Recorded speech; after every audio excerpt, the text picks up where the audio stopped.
প্রিয় ভিউয়ার্স, আসসালামু আলাইকুম। আশা করি সবাই ভালো আছেন।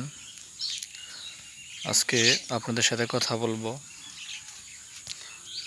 পেঁপে ফল বাড়ন্ত পর্যায়ে কী যত্ন নিতে হবে এবং এই ফল যখন হারভেস্ট করা হবে, অর্থাৎ যখন ফল সংগ্রহ করা হবে, ওই সময় রাইফেন কেন ব্যবহার করা যাবে না, এই বিষয় নিয়ে। তো অনেকে আমার কাছে কমেন্টে জানতে চেয়েছেন যে আনারস বা কলা পাকাতে রাইফেন ব্যবহার করলে চমৎকার রেজাল্ট আসে, বাট পেঁপেতে কেন নয়। তো তাদের উদ্দেশ্যে আজকে আমার এই ভিডিও। রাইফেনটা এই কারণেই ব্যবহার করা যাবে না, কারণ হচ্ছে এটাতে যে গ্রুপটা রয়েছে সেটা হচ্ছে ইথুফেন। তো এই গ্রুপটা আপনারা ব্যবহার করবেন না, কারণ পেঁপেটা মূলত কষ জাতীয় একটা ফল। তো এই ক্ষেত্রে এবং কি খুবই নরম। অন্য কেমিক্যাল ব্যবহার করা গেলেও পেঁপেতে সাধারণত রাইফেন কেউ ব্যবহার করে না, বা যারা অতি লোভের আশায় এই রাইফেন ব্যবহার করেছিলেন তারা কিন্তু অনেকটাই ক্ষতির সম্মুখীন হয়েছেন। তো আমার দেখা মতো আমি অনেক বাগানির সাথে কথা বলেছি যে রাইফেনটা ব্যবহার করলে আসলে রেজাল্টটা কেমন আসে।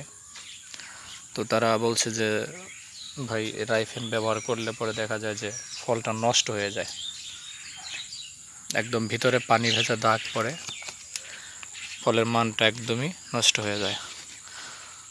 সো যারা আমার গায়েস রয়েছেন তারা ভিডিওটা মনোযোগ দিয়ে দেখবেন এবং কি শুনবেন কথাগুলো, কারণ রাইফেন এমন একটি শক্তিশালী পাকানোর মেডিসিন। তো এর কাজটা হচ্ছে মূলত ফলটা খুব দ্রুত পরিপক্ক হোক আর অপরিপক্ক হোক পাকিয়ে দেওয়া। তো যারা এই ভুলটা ইতিপূর্বে করেছেন তারা আশা করি আজকের এই ভিডিও দেখে এই ভুলটা আর করবেন, অনেক কিছু শিখতে পারবেন।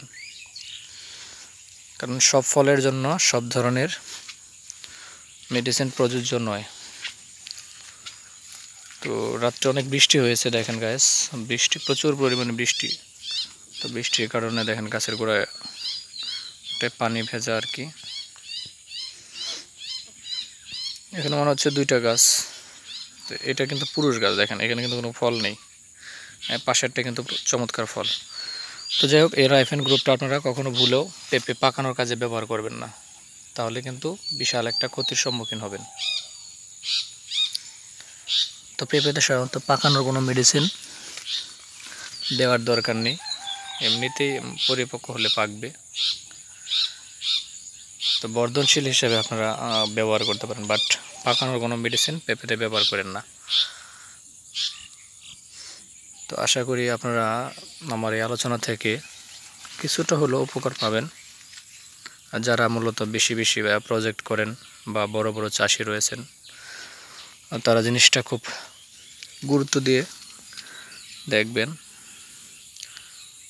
তো আমি আবারও বলছি, প্রিয় গাইস, আপনারা কেউ রাইফেন গ্রুপের ওষুধটা পেঁপেতে ভুলেও স্প্রে করবেন না, তাহলে কিন্তু পেঁপেটা পুড়ে যাওয়ার সম্ভাবনা বেশি, এবং কি অপরিপক্ক পেঁপেতে পড়লেও সেটা কিন্তু পেকে যাবে, কিন্তু এটা কিন্তু মিষ্টি হবে না।